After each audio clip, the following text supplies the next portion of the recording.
They got married without telling her, and the woman standing in front of her smiled as if it were the most normal thing in the world. Margaret Dawson stood frozen in the middle of her familiar kitchen, her hands still wet from washing dishes when Sophie calmly said it, without hesitation, without a trace of guilt. "We got married last week, just a small ceremony with only the people who are truly close to us." The people who are truly close to us, the words did not echo. They slammed straight into Margaret's chest like a blow, a sudden strike with no warning, no defense, no mercy. In that moment, time seemed to stretch. Everything around her slowed down. The dripping sound of water from the faucet, the ticking of the clock on the wall, the afternoon light sliding through the window casting onto Sophie's face, a face holding a cold, perfect smile as if it had been practiced before. Daniel stood behind his wife, her son, the little boy who used to cling to her whenever he was afraid of the dark, the one who once said she was the most important person in his life, and now he would not look at her, his gaze drifting away, avoiding, silent. Margaret felt as though she was standing in her own home, yet did not belong there. "Only the people who are truly close," she repeated in her mind, not because she had not heard it clearly, but because she could not understand it. For the past 3 years, not a single person there, not Sophie, not Daniel, had lived a single day without her money. She was the one who paid the rent every month, not once, not twice, but regularly, month after month, like an obligation no one needed to thank her for. She was the one who bought the sofa Sophie was sitting on, the dining table, the refrigerator, things that were now used as if they had always belonged to them. She was the one who stayed up in the middle of the night transferring money when they called, their voices trembling, saying they did not have enough to eat. She had believed it was love, and now she realized it was only a transaction. Margaret said nothing. She could not. In her mind, the image of a pale blue dress hanging in the closet appeared clearly. The dress she had carefully chosen, imagining herself wearing it, standing beside her son on the most important day of his life. She had bought new shoes, had planned to call her sister far away to share the good news, had cleaned the house thinking that after the wedding they would come by for dinner. Every detail, every hope, now collapsed in a single sentence. Sophie stepped forward lightly, placing her handbag on the table as if she were in her own space. Not a single apologetic glance, not a single awkward gesture. In Sophie's mind, everything was very clear. Margaret was a source of support, nothing more. A kind, easily persuaded woman who was always there when money was needed, but not family. Real family were those with social value, those who could bring a better image, those worthy of appearing in wedding photos. Sophie had calculated that long ago, and today she simply said it out loud. Daniel swallowed, a small movement, but Margaret saw it. Inside him something was tearing. Not regret, but fear. He knew how much his mother had given them. He knew the truth. But he also knew something else. If he stood on his mother's side, everything would change. His easy life would disappear, and Daniel did not want that. "Mom," he said, his voice dry like a line prepared in advance. It was just simple, nothing big, a weak lie. Margaret looked straight at her son. For the first time in many years, she looked at him like a stranger. In her eyes, there was no longer the familiar gentleness, no more compromise, no more worry, only emptiness, a cold silence. She did not shout, did not cry, did not accuse, and that made the other two more uneasy than any anger could, because within that silence something was changing, something that could not be undone. Margaret turned away, slowly drying her hands with the towel on the counter, every movement calm and precise, as if she were completing a final ritual.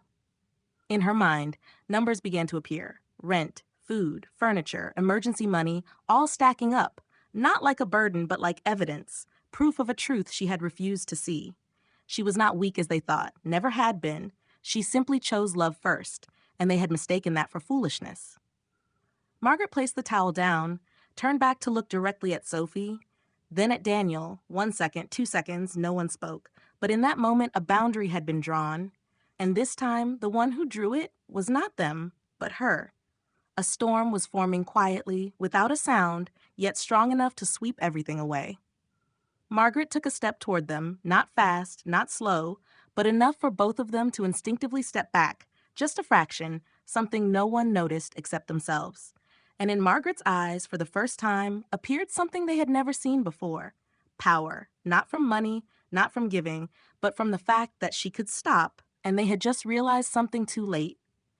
The woman they thought would always be there, always endure, always continue paying for their lives, was in fact the only person who could end it all with a single decision. And that decision had already been made in that very moment, without a declaration, without anger, just a quiet shift that could never be reversed. Margaret looked at them one last time, not as a mother, but as someone who had awakened from a long dream. And this time, she did not look back. Margaret did not sleep that night, not because she could not, but because for the first time in years, she no longer wanted to escape into sleep to forget reality. She lay still on her bed, eyes open, staring at the ceiling, darkness covering the familiar room. Yet in her mind, everything was brutally clear. Every image, every word, every moment from the past 3 years replayed like a film fast-forwarding, and this time she did not look away. She faced it head-on. The next morning, sunlight poured through the window. Margaret sat up slowly, not rushed, not heavy like before. In the past, every morning began with checking her phone to see if Daniel had texted, if Sophie needed anything. Today, she did not touch her phone. She walked to the kitchen and made coffee, the familiar aroma spreading, but something was different. No more urgency, no more worry, only stillness. Margaret sat down at the table where she had once planned a wedding she would never attend, where she had written numbers to make sure they lacked nothing. She pulled open the drawer, took out her notebook and bank statements, papers she had never wanted to examine closely before. Today, she laid them out carefully in front of her, one by one, like someone solving an important problem. Rent each month, $500, multiplied over 3 years, $18,000. Food, an average of $200 a month, $7,200. Furniture, $1,500. Medical bills, $1,200. Car expenses, $3,000. Gifts and other occasions, $2,000. Margaret paused, looking at the numbers stacked together. She closed her eyes for a second, then opened them and wrote the final number, $40,000. $40,000, not a small amount. It was the money Edward, her husband, had left for her, so she could live her final years in peace. Margaret remembered the day he died, how tightly he held her hand and said, "Margaret, promise me you will live for yourself, not for anyone else." She had promised, but she had not kept it. She had used that money to build a life for her son, believing it was the right thing, believing it was love. But now, looking at the number $40,000 written on the paper, Margaret did not regret the money. She regretted herself, the years she had traded away, the trips she never took, the evenings spent alone waiting for a call that never came. Her phone vibrated. Margaret looked at the screen. Daniel calling. She stared at it for a few seconds, not rushing, not panicking, then placed it down and let it ring until it stopped. A few minutes later, it rang again. Sophie calling. Margaret still did not answer. A message appeared. "Mom, please answer. We need to talk." Margaret looked at the line for a moment, then deleted it without replying. In Daniel's mind, things were starting to feel dangerous. He did not understand what was happening. His mother had never been like this, never silent, never refusing. Sophie stood beside him, arms crossed, her gaze sharp. She was not panicking like Daniel. She was calculating. If Margaret did not react as before, they would have to change their strategy. Meanwhile, Margaret stood up, took her coat, and walked outside, with no specific destination, just walking. The path led to the familiar park where she used to take Daniel as a child. She walked slowly, step by step, as if relearning how to walk on her own. Children ran past her, laughing. Margaret stopped, watching a little boy cling tightly to his mother after falling. A memory surfaced. Daniel as a child had been the same, holding on to her as if she were his entire world. Margaret gently closed her eyes. When did everything change? When did that little boy become the man who stood before her yesterday, unable to meet her eyes? The answer came immediately. It was not when Daniel changed, but when she began giving without limits. She had taught him that love was something always available, requiring no effort, no return. Margaret kept walking until she reached the bank. She stopped for a few seconds, looking at the glass reflecting her own image. A woman over 70, streaks of gray in her hair, lines on her face, but in her eyes something new, a firmness she had never seen before. She walked inside. Mr. Harris, the bank employee, saw her and stood up to greet her. "Mrs. Dawson, good morning." He smiled as usual. Margaret nodded slightly. "Good morning. I need to cancel all automatic transfers from my account." Mr. Harris hesitated, just for a second, but enough to notice something unusual. "Are you sure? These transfers have been consistent for years." Margaret looked straight at him. For the first time, she did not hesitate. "I am sure. I should have done this a long time ago." While Mr. Harris handled the paperwork, Margaret's phone kept vibrating. Daniel, Sophie, Daniel again. She turned it off completely without hesitation. Mr. Harris looked at her for a moment, then said gently, "I hope you are not being pressured into this." Margaret shook her head. "No, I have finally stopped pressuring myself." That sentence surprised even her, a simple truth that had taken her years to realize. When everything was done, Mr. Harris handed her the documents. She took them, feeling something invisible lighten, as if a string had been cut. Margaret walked out of the bank, sunlight falling over her. She took a deep breath. For the first time in years, she was not thinking about whether Daniel had enough money for rent, whether Sophie needed anything. She was thinking about herself. And somewhere else, Daniel stared at his empty bank account. The transfers were gone. He swallowed hard. Sophie looked over his shoulder, her expression darkening. "She cut us off," she said slowly, and in that moment both of them understood something. Margaret Dawson, the woman they had always believed would never change, had truly changed, and this time there was no way back. Margaret returned home when the sun was already high, yet inside her everything felt as quiet as the early morning. The house was the same. Nothing had changed, but something was completely different. There was no pressure, no waiting for the phone to ring, no sense of needing to be ready for a call, asking for money at any moment. She placed her bag on the table and looked around the living room, the sofa, the table, the cabinet, all things she had once bought for Daniel and Sophie, but now they felt like evidence of a long mistake. Margaret walked slowly across the room, her hand lightly brushing the surface of the wooden table. She remembered the time Sophie said the old table was not nice enough for guests, and Margaret had immediately bought a new one without a second thought. Back then she felt happy to help, but now, recalling it, she felt only emptiness. She had not been invited to sit at that table on the most important day of their lives. Margaret stopped in the middle of the living room, looking straight toward the window. The light streamed in, revealing tiny dust particles floating in the air, and she suddenly realized her life had been the same, quietly passing by without anyone truly seeing it. She walked into the bedroom and opened the closet. The pale blue dress was still hanging there, untouched, never worn. Margaret reached out and touched the soft fabric, a cool sensation spreading through her fingertips. She had once imagined the day she would wear it, standing beside Daniel, smiling in photographs. Now the dress had become a bitter reminder. Margaret let out a soft laugh, not from sadness, but from realizing how long she had lived in an illusion. She closed the closet and did not look back again.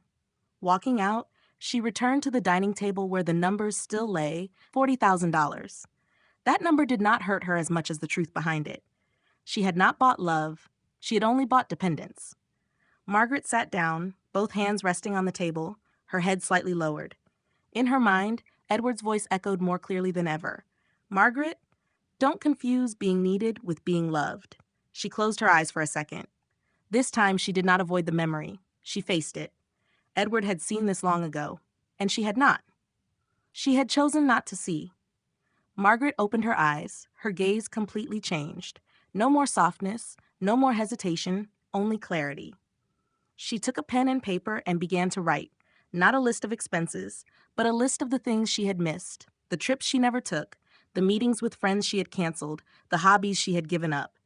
Each line appeared like pieces of a life that had been postponed. Margaret wrote slowly, carefully, as if she were rebuilding herself from the beginning. When she finished, she looked at the list for a long time, then folded it and set it aside. Her phone vibrated again. Margaret did not need to look to know who it was, but this time she picked it up, not to answer, but to turn it off completely. She placed the phone into the drawer and closed it, as if closing one final door to the past. On the other side, Daniel paced back and forth in the living room of the apartment, checking his phone repeatedly with no response. Sophie sat on the chair, her expression no longer calm as before, but sharper. "We need to fix this," she said in a low voice. Daniel stopped and looked at her. How? She's not answering. Sophie stood up and walked toward the window, arms crossed. She will. She always does. But in her mind, a small doubt had formed. Margaret had not reacted the way she used to, and that unsettled her more than anger would have. Meanwhile, Margaret stepped outside into the backyard, a garden she had not cared for in months because she had always been busy dealing with Daniel and Sophie's problems. The grass had grown tall, the flowers had withered. Margaret looked at it for a few seconds, then bent down and pulled out a weed. Each movement was slow and firm, as if she were doing something far more important than gardening. She was not just clearing the garden, she was clearing her life. Each weed removed, each branch trimmed, Margaret felt a strange sense of release. Sweat formed lightly on her forehead, but she did not stop. When she stood up and looked at the garden after some time, it was not perfect, but it had clearly changed. Margaret let out a long breath, feeling a little lighter inside. For the first time in years, she felt she was doing something for herself, not for anyone else, not to be acknowledged, but simply because she wanted to. Returning inside, Margaret washed her hands, dried them, then looked into the mirror in the bathroom. The reflection looked back at her, an older woman with visible wrinkles, but her eyes had completely changed. No more exhaustion, no more waiting, only a quiet strength. Margaret tilted her head, looking more closely, as if meeting herself again after a long time. "Where have you been?" she whispered softly, and then she smiled, this time a real smile. Not one meant to please anyone else, but the smile of someone who had just found herself again. On the other side of the city, Daniel sat down, his hands holding his head. "She's serious," he said in a low voice. Sophie did not answer immediately. She stared into space for a moment, then spoke slowly. "Then we make her listen." The words were no longer gentle. They carried a different intent, a different direction, and in that moment a larger confrontation had begun, one that Margaret did not yet know about. But this time she was no longer the vulnerable woman she once was. She had awakened.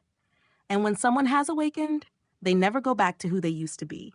The next morning, Margaret woke up earlier than usual, not out of worry, but because of a clear feeling pushing her to get up. The house was so quiet she could hear her own footsteps on the wooden floor, each step slow and steady. She walked into the kitchen and made coffee, steam rising softly in front of her eyes. But this time, Margaret did not stand there thinking about Daniel or Sophie, not imagining situations where they might need her. Instead, she sat down at the table, opened the window to let the light pour in, and for the first time in years, she drank her coffee without feeling guilty for not doing something for someone else. The silence was no longer frightening. It became a space where she could breathe. Margaret set the cup down and looked around the kitchen, every corner familiar, but today she saw it as a true owner, not as someone temporarily living inside her own life. She stood up, walked to the drawer, and took out the old house keys of Daniel and Sophie, the keys she had once given with the belief that one day they would use them to return like family. Margaret turned them lightly in her hand, the cold metal reflecting the light.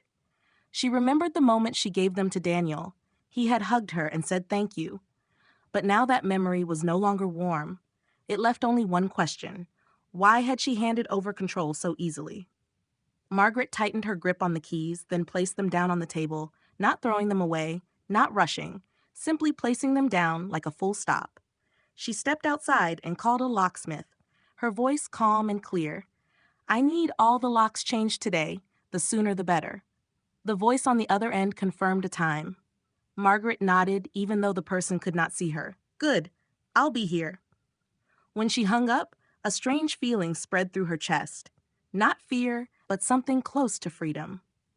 Meanwhile, at Daniel's apartment, the air was tense like a stretched wire. He stood by the window looking down at the street, his hand gripping his phone tightly. Sophie sat on the chair, her gaze colder than usual. She turned off her phone, Daniel said hoarsely. Sophie did not answer right away. She was thinking more deeply, calculating not just about the present, but about what was coming next.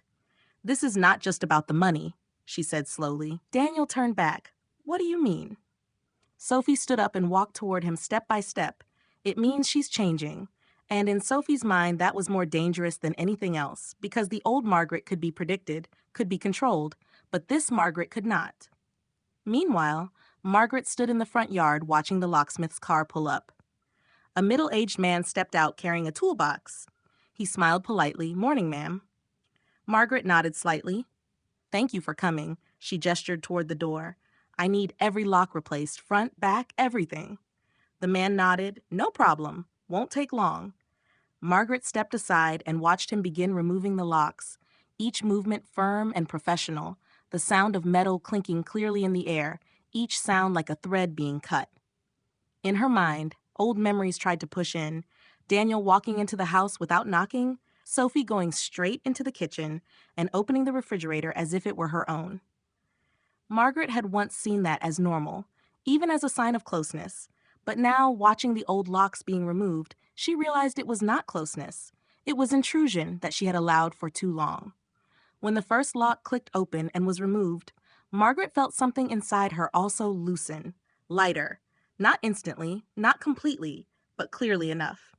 The locksmith installed the new locks, stronger, heavier, the sound of them closing firm and final like a statement. Margaret held the new keys in her hand, the feeling completely different, heavier, more real, as if for the first time she truly owned something that belonged to her. Thank you, she said quietly. The man nodded, handed her the remaining keys. All set, ma'am. Margaret watched him leave, then turned back to the door. She stood there for a few seconds, looking at the new lock, the light reflecting off its polished surface. Then she inserted the key and turned it gently. Click. A small sound but loud in her mind. Margaret opened the door, stepped inside, then closed it behind her. This time, when the door shut, she did not feel trapped inside. She felt protected. Meanwhile, her phone in the drawer kept vibrating, nonstop calls from Daniel, from Sophie, even from unknown numbers. Margaret heard them, but did not move, did not react. She walked into the living room, sat down on the sofa, and looked around the house, this time not with memories, but with the present. She placed the new keys on the table in front of her. A simple but clear symbol. Control had returned to her hands.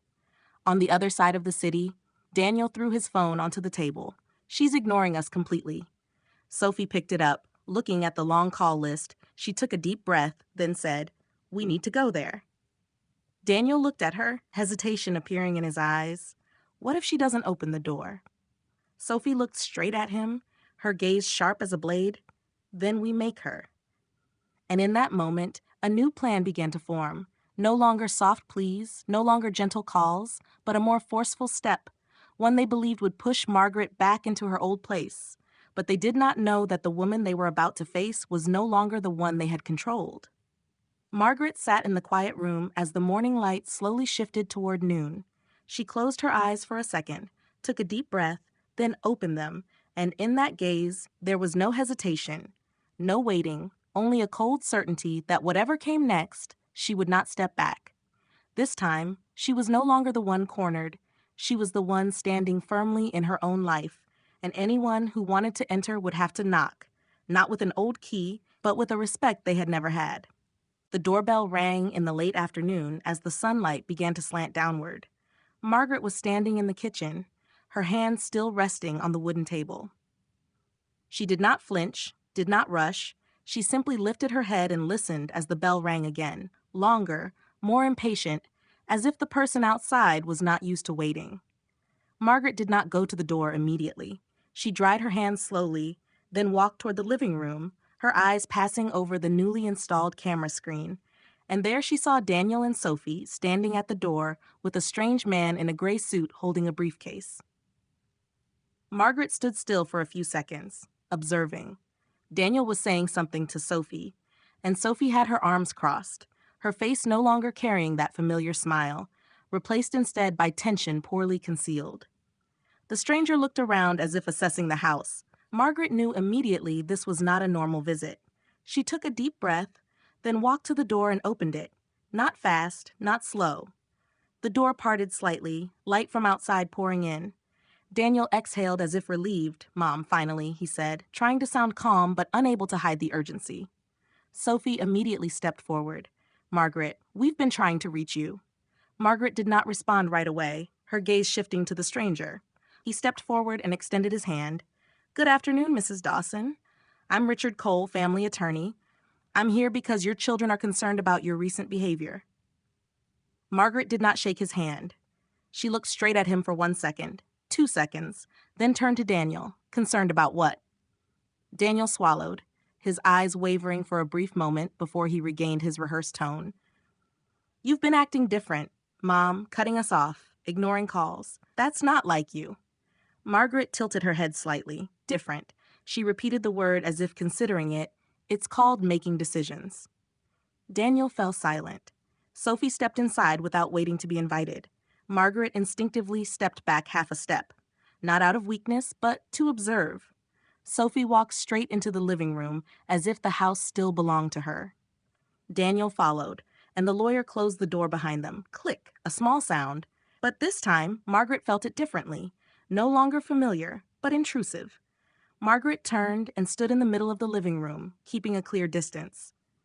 "What do you want?" she asked, her voice calm, neither raised nor lowered. Sophie exhaled as if trying to maintain patience. "We want to help you." Margaret repeated, "Help me," with a slight emphasis like a question. Sophie nodded. "You're not thinking clearly lately. You're isolating yourself, making irrational financial decisions." Margaret looked directly at her, her gaze steady. "Which decisions?" Sophie glanced quickly at the lawyer. Mr. Cole stepped forward, his voice professional. "Mrs. Dawson, your children are worried that you may be experiencing early signs of cognitive decline. They believe it would be beneficial for everyone if certain financial responsibilities were managed by someone they trust." Margaret did not blink. She understood immediately what they were doing. Not concern, not care, but a strategy. She looked down at the briefcase in his hand, then back at him. And who would that someone be? Daniel stepped forward faster than necessary. "Me? Mom? I can help manage everything. Make sure you don't make mistakes." Margaret let out a small laugh, not amused, but in disbelief. "Mistakes," she repeated slowly. "I've been managing my life for over 40 years. Daniel flushed slightly but continued, "This is different. You're older now. Things change." Sophie cut in, her voice softening artificially. "We're just trying to protect you." Margaret stepped closer, the distance narrowing, the air growing tighter. "Protect me," she said slowly. "From what?" Sophie did not answer. Margaret turned to Mr. Cole. "And you, what exactly are you proposing?" He opened his briefcase and took out a stack of documents. "We have prepared a power of attorney document. This would allow Daniel to legally manage your finances temporarily until your condition improves." Margaret looked down at the papers. She did not need to read them. She already knew what they contained. She picked them up and held them for a few seconds without speaking. Daniel exhaled softly, as if thinking everything was going according to plan. Sophie relaxed her shoulders slightly, but in Margaret's mind, a cold clarity was spreading. They did not just want her money, they wanted control over her entire life. Margaret looked up, her eyes sharper than ever. "My condition?" she asked. Mr. Cole nodded cautiously. "Yes, ma'am, based on observed behavior." Margaret nodded slowly, then suddenly let the papers fall to the floor, not forcefully, but enough to create a clear sound in the room. "This is my condition," she said, her voice low and firm. "I finally stopped being used." Silence fell heavily. Daniel stared at her as if he did not recognize her. Sophie clenched her hands, her gaze turning completely cold. "You're being unreasonable," she said, her voice no longer soft. Margaret turned to look directly at her. "Unreasonable is paying for 2 adults who can't take care of themselves. Unreasonable is being excluded from your wedding while funding it." Sophie flinched as if struck. Daniel looked away, unable to hold eye contact. Mr. Cole cleared his throat, trying to regain control. "Mrs. Dawson, if you refuse to cooperate, your children may have no choice but to pursue legal guardianship."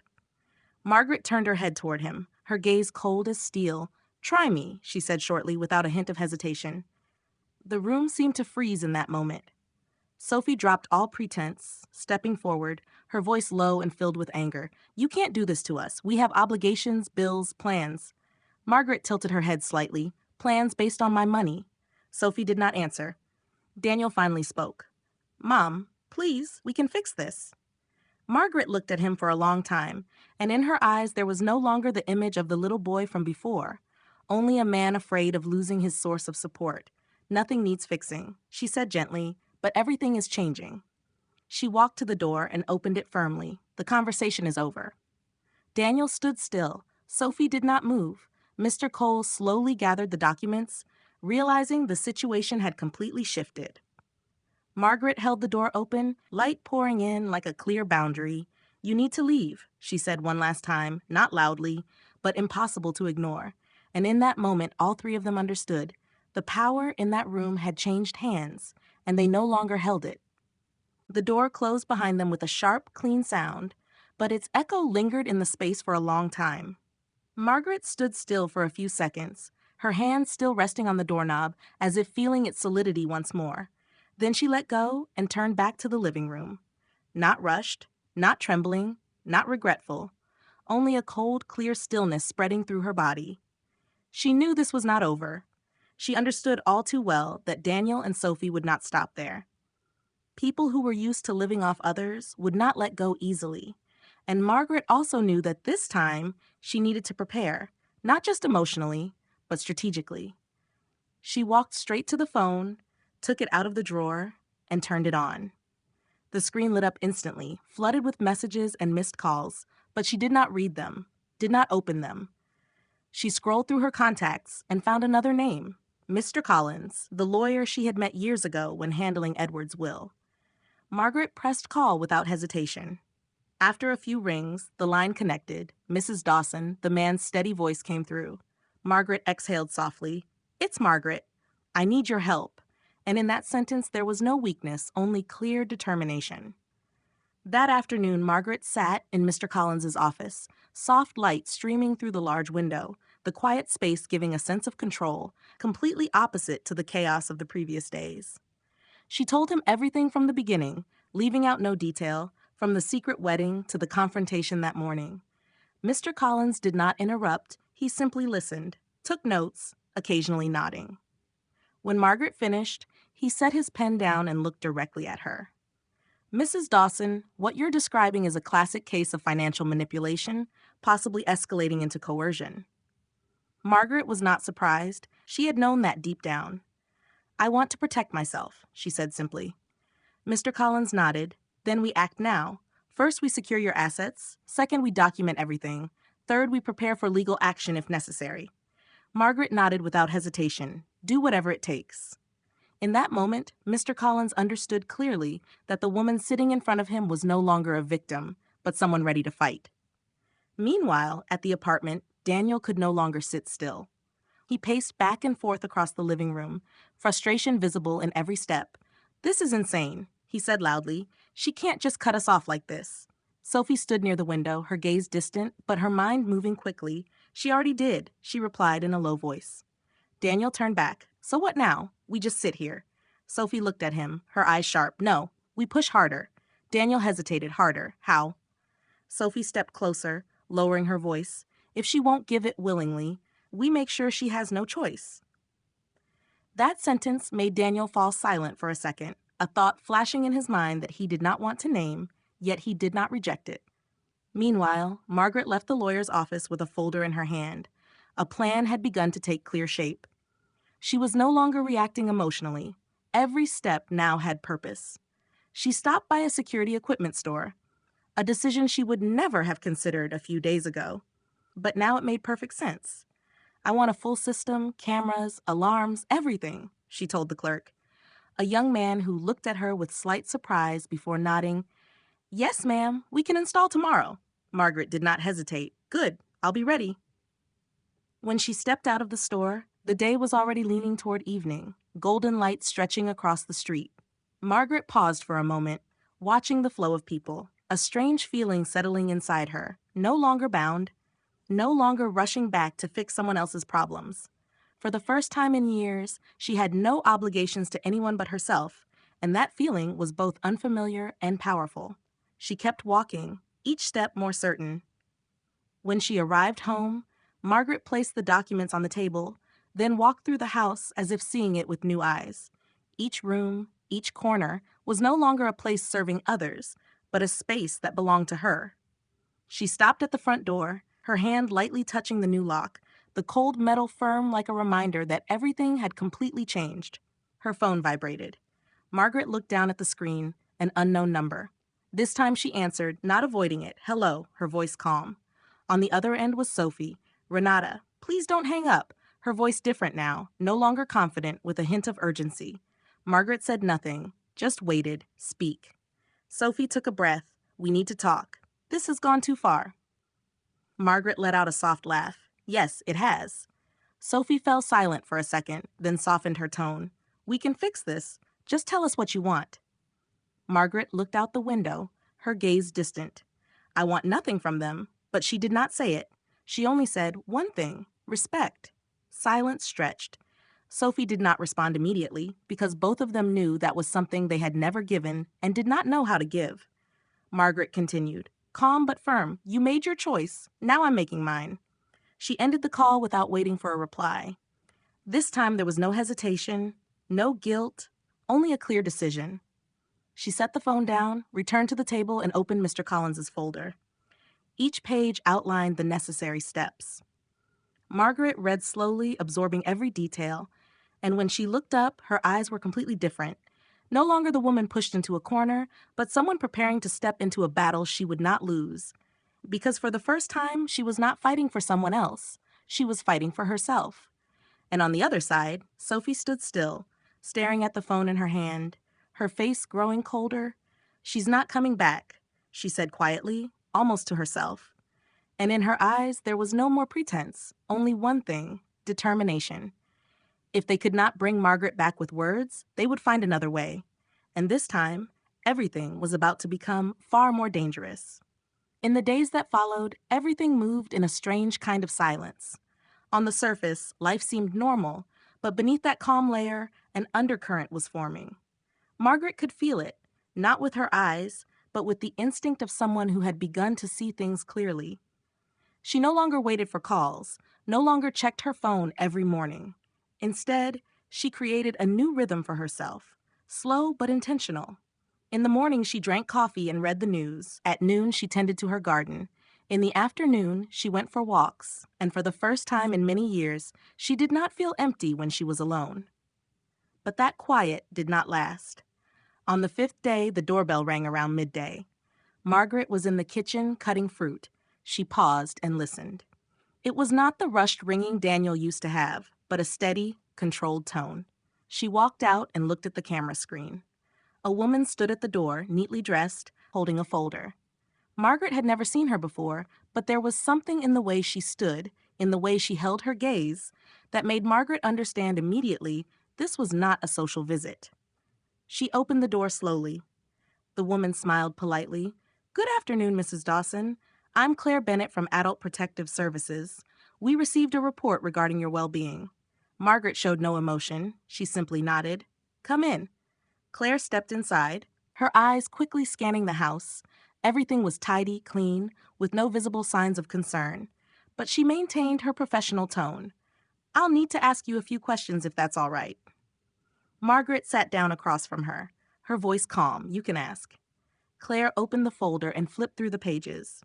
Mrs. Dawson, it was reported that you've shown sudden changes in behavior, cutting off family support, isolating yourself, installing excessive security measures.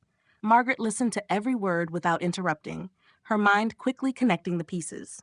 Sophie, she thought, without needing proof. Claire continued, we're concerned this might indicate cognitive or emotional instability. Margaret tilted her head slightly, her gaze sharpening. Instability, she repeated. Claire nodded. We just want to ensure you're safe and capable of making your own decisions. Margaret did not respond immediately. She stood up, walked to the table, picked up a stack of documents and placed them in front of Claire. These are my bank statements, my bills. Everything is up to date. I manage everything myself. Claire looked down at the papers, then back at Margaret, clearly surprised. Margaret continued, her voice steady. I live alone. I take care of my house. I make my own decisions. What exactly are you concerned about? Claire hesitated for a second, unable to give a clear answer because what she was seeing did not match the report she had received.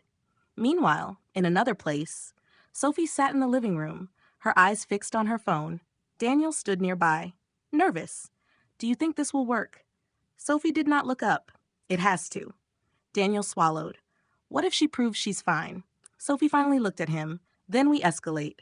The words were short, cold, and final. Back with Margaret, Claire closed the folder, her voice softer. I don't see any immediate concerns, but I will need to file a report. Margaret nodded. You do that. Claire stood up, thanked her, and left. The door closed. Margaret stood still for a few seconds, not moving. In her mind, there was no longer any doubt. This was no longer about phone calls or family arguments. They had taken it to another level, a more dangerous level. They were trying to prove that she was no longer capable of making her own decisions. Margaret walked back to the table, picked up her phone, and called Mr. Collins immediately. I just had a visit from Adult Protective Services, she said directly. There was a brief silence on the other end, then his voice lowered. They've escalated. Margaret nodded, even though he could not see her. I thought so. Mr. Collins continued.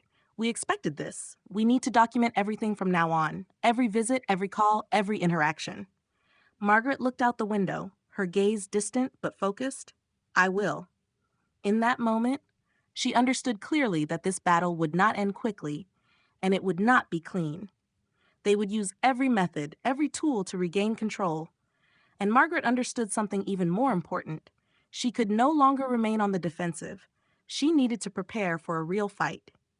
That afternoon, Margaret sat in the living room writing notes.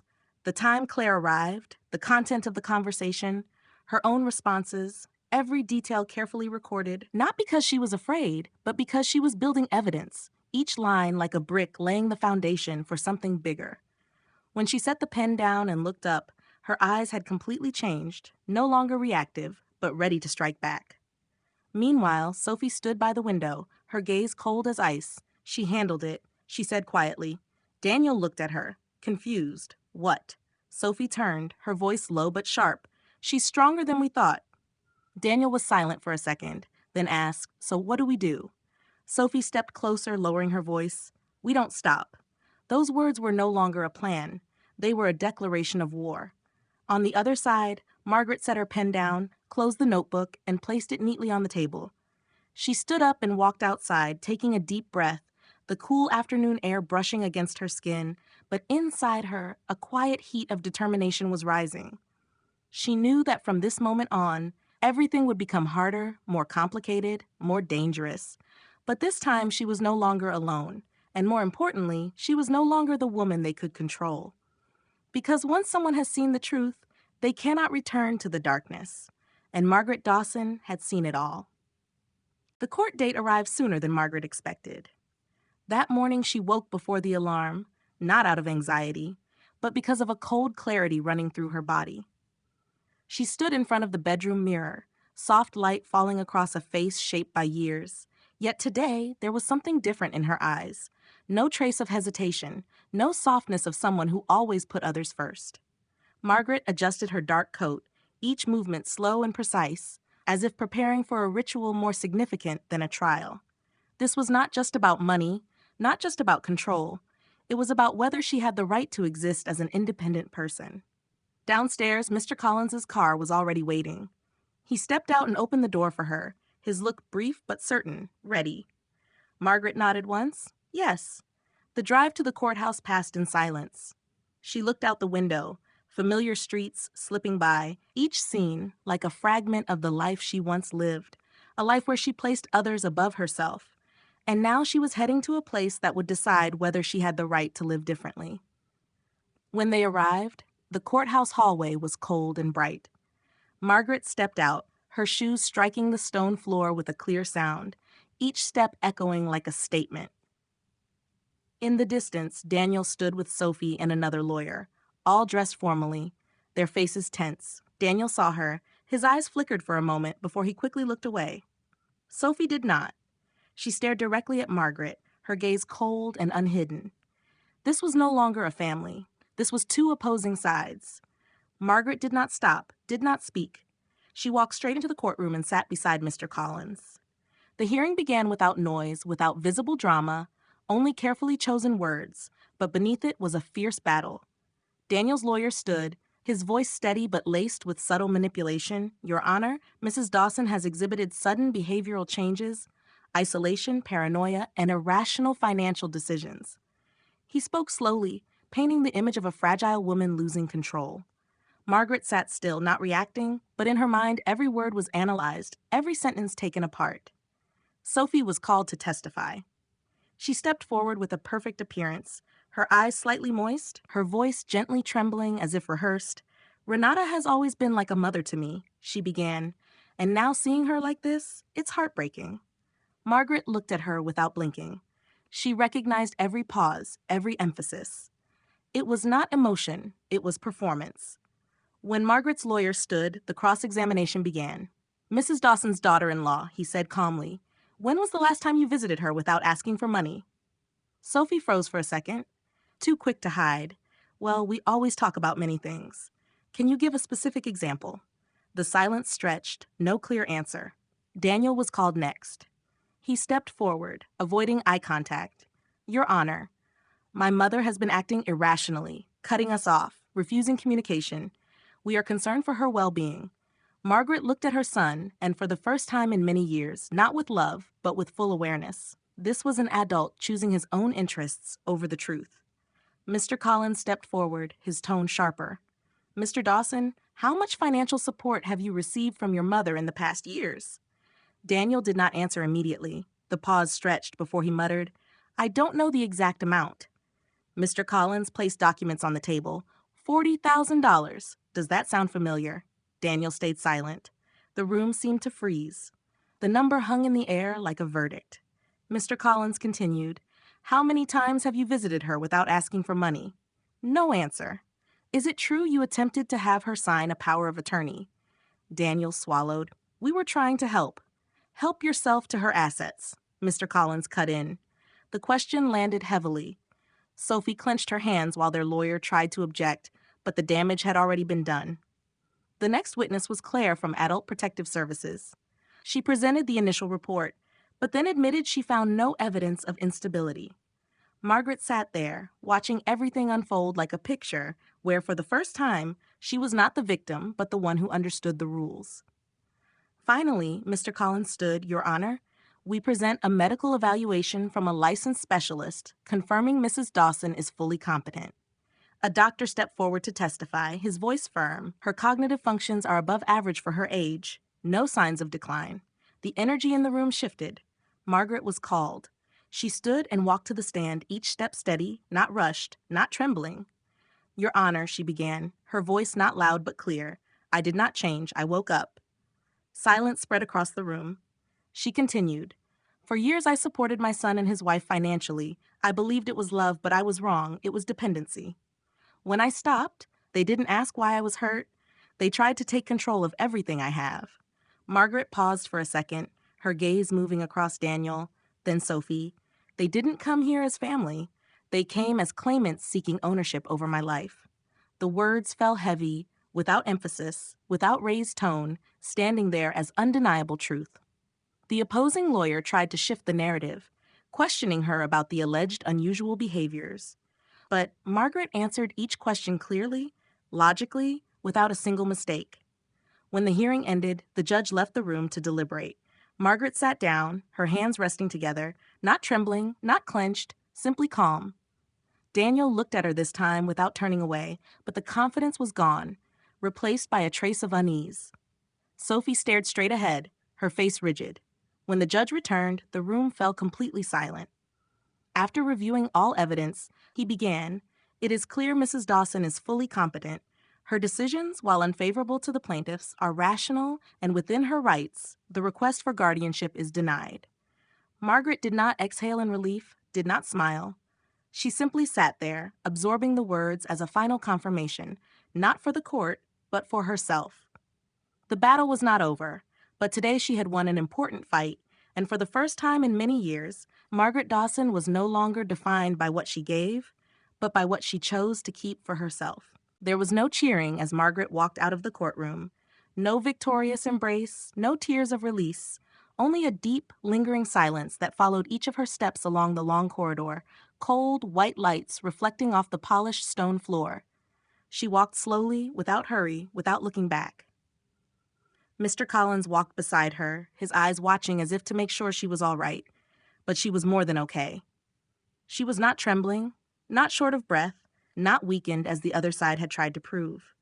She was simply stepping out of a chapter of her life and closing it behind her. When they reached outside, natural light poured down. Margaret paused for a moment, lifting her gaze to the sky as if checking whether the world was still there. And it was, unchanged, unbroken. Only one thing had changed, her. Meanwhile, behind her, Daniel stood on the courthouse steps. He did not walk out immediately. He watched his mother's figure from a distance, and for the first time there was no anger, no demand, only a feeling he did not want to name, regret, but it was there, clear and uncomfortable. Sophie stood beside him, her face rigid, her eyes sharp as blades. She lost, she said quietly, but there was no acceptance in her voice, only calculation. Daniel turned to her. "What do we do now?" Sophie did not answer right away. She watched Margaret from afar like someone evaluating a new opponent. "This isn't over," she said slowly, word by word. Daniel fell silent because deep down he was beginning to understand that for Margaret it might already be over, but for them it was not. Margaret did not turn back. She walked straight toward the car. Mr. Collins opened the door for her. She got in without a word. The door closed, separating her completely from the outside world for a few seconds. Inside the car, it was quiet. Margaret looked down at her hands, fingers that used to tremble whenever Daniel called now resting still, without a single unnecessary movement. "You did well," Mr. Collins said softly. Margaret nodded once. No need for thanks, no need for validation. She knew what she had done, and more importantly, she knew why she had done it. The car moved slowly away from the courthouse. Margaret looked out the window.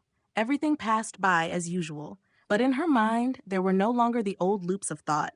No more questions of why they did this, no more what-if scenarios, only a cold clarity that what had happened was the truth, and she had responded correctly. When she arrived home, Margaret stepped out of the car and opened the door herself. This time needing no help. She walked into the quiet house, no one waiting, no one calling her name. She placed her bag on the table, took off her coat, and hung it on the chair. The actions were familiar, but their meaning had changed. She was no longer doing these things in exhaustion, but as someone returning to her own space. Margaret walked around the house, not to check, but to feel. Every room, every corner brought a new sensation, a sense of true ownership. She stopped at the window, looking out at the garden where she had started clearing a few days earlier. Small green shoots had appeared where she had pulled the weeds. Margaret watched them for a long time, a simple but clear symbol that when you remove what does not belong to you, life returns. Her phone lay on the table, silent, not vibrating, not lighting up. Margaret looked at it for a few seconds, then turned away. She did not need it anymore, at least not in the old way. She walked into the kitchen, poured herself a glass of water, and sat down at the table that once was where she calculated expenses for others. Now there was only a notebook and a pen. Margaret opened it, not to record debts, not to calculate money, but to write something else. She wrote a single line, "I am free." The handwriting was steady, without hesitation.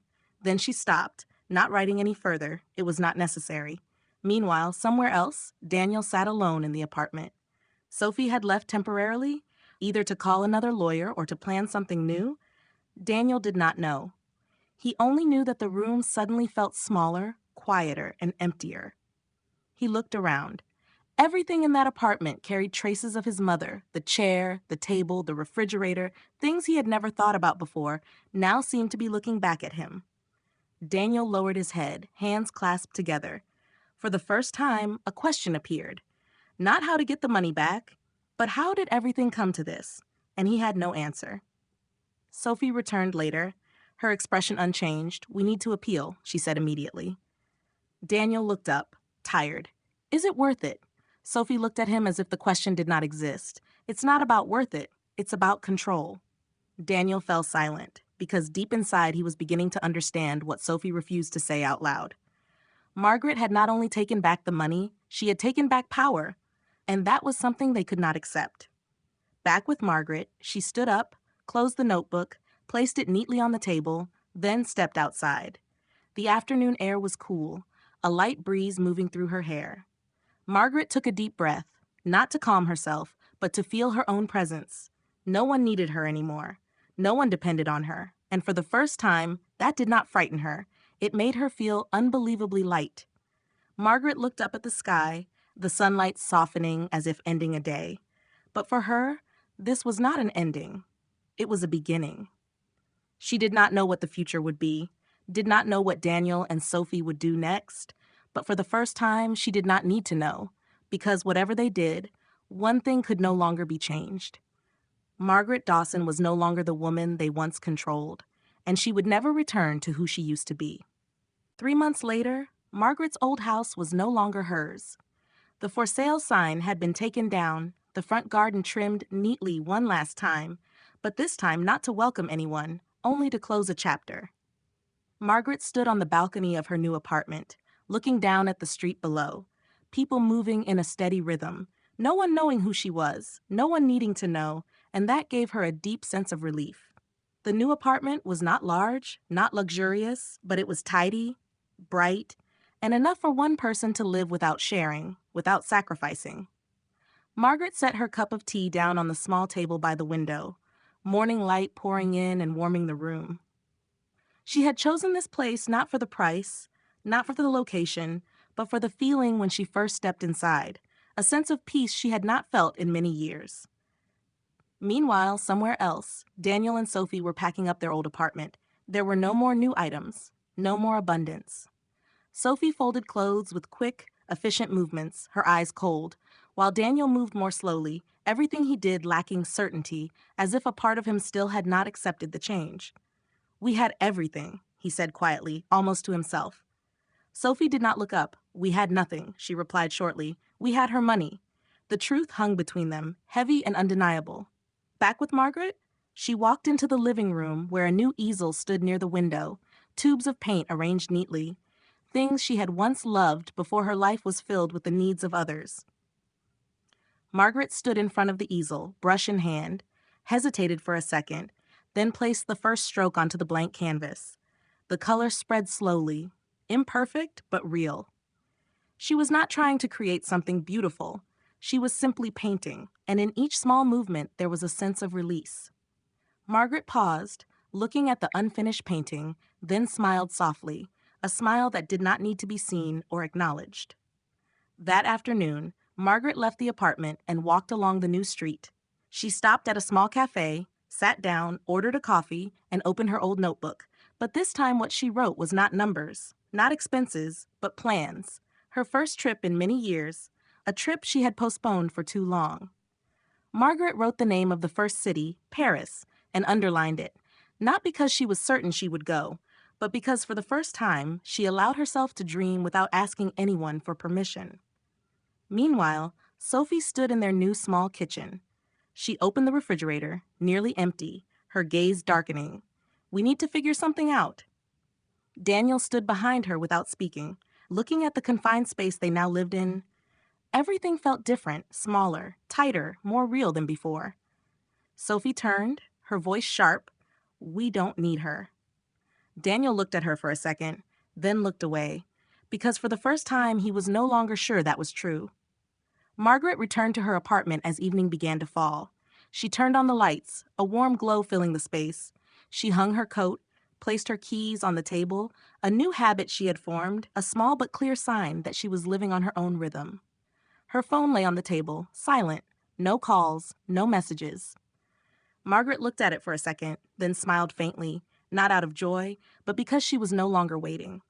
She stepped out onto the balcony again, the night sky stretching wide, stars scattered across it. Margaret leaned lightly against the railing, the cool night air brushing her skin. She closed her eyes for a moment. In her mind, there were no longer other people's voices, no more demands, no more pressure, only her own presence. And in that moment, she realized something that had taken her years to understand. Freedom is not when no one needs you. It is when you no longer need the approval of others to exist. Margaret opened her eyes, looking up at the sky, a slow breath leaving her. Somewhere deep inside, there was still a trace of sadness, not because she lost Daniel, not because she lost what she had given, but because she lost the illusion that that love was real. But that sadness no longer weakened her. It was simply a part of the past she had accepted and left behind.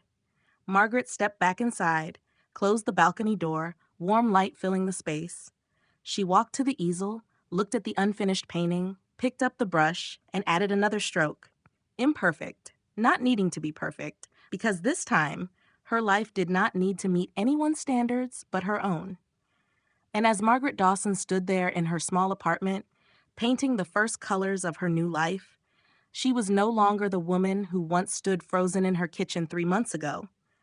She was someone else, someone who understood that love is not something you have to pay for to keep. And if you have to pay, then it was never real love.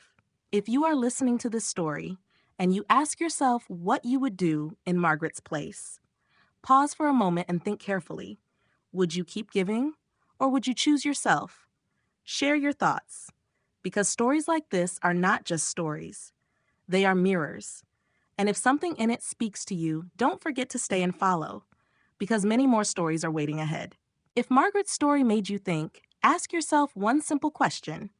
Are you giving out of love or out of fear of losing someone? Sometimes that line is very thin, but it is exactly what determines whether you are living for yourself or for someone else.